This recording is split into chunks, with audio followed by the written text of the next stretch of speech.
सर्वमङ्गलमाङ्गल्ये शिवे सर्वार्थसाधिके शरण्ये त्र्यम्बके गौरी नारायणि नमोऽस्तु ते। या देवी सर्वभूतेषु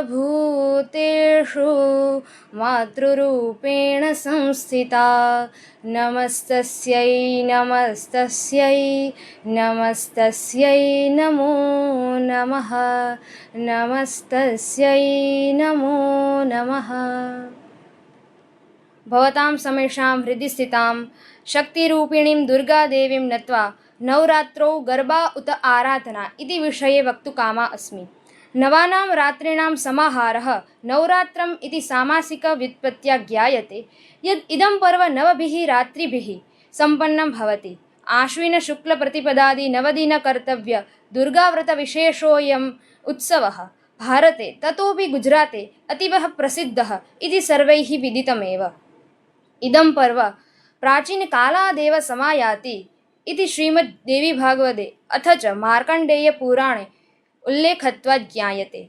पर्वेदं सर्वेषां जीवानां मध्ये संस्थितां शक्तिं जागरणाय वर्तते।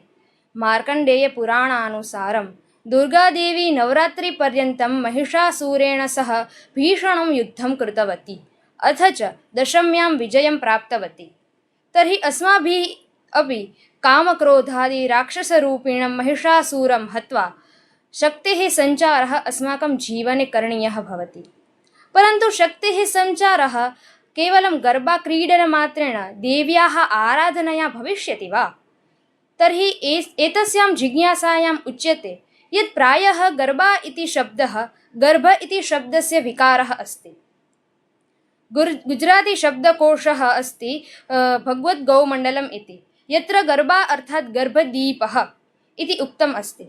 अथ च तत्र उक्तं यथा ऊर्ध्वछिद्रयुक्ते मृतपात्रे कश्चन दीपः संस्थाप्यते तस्मात् गरबा इति शब्दः निष्पद्यते। तस्यैव नाम गुर्जरभाषायां गरबा इति भवति। अथ च मातुः पूजनं विधाय तं गर्भदीपपात्रं मध्ये संस्थाप्य परितः ताललयेन युक्तं यद् नृत्यं क्रियते तदपि नृत्यं गरबा इति शब्देन एव व्यवह्रियते।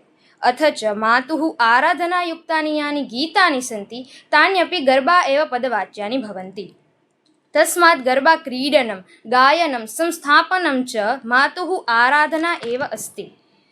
अथ च पुराणानुसारं नवरात्रव्रतोपवासः कुमारिकापूजनं दुर्गासप्तशतेः पारायणं ध्यानं मननं च यथार्थरूपेण दुर्गापूजा वा शक्तेः आराधना एव अस्ति।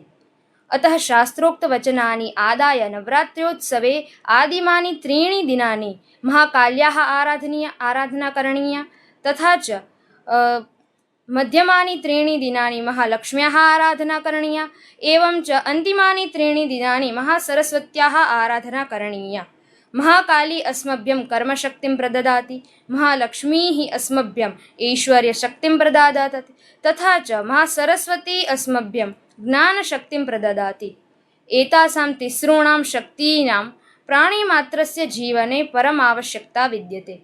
अतः नवरात्र्योत्सवस्य प्रमुखं लक्ष्यम् एतदेव यद् एतासां तिसॄणां शक्तीनां जागरणम्। अत एव उक्तं या देवी सर्वभूतेषु शक्तिरूपेण संस्थिता नमस्तस्यै नमस्तस्यै नमस्तस्यै नमो नमः नमस्तस्यै नमो नमः। इत्थं शास्त्रोक्तः नवरात्र्योत्सवः अस्माभिः आचरणीयः। ऋथोपद्रवयुक्तानि आचरणानि त्यक्तव्यानि, सदाचरणानि परिपालनीयानि इत्युक्त्वा प्रणम्य विरमामि। नमो नमः।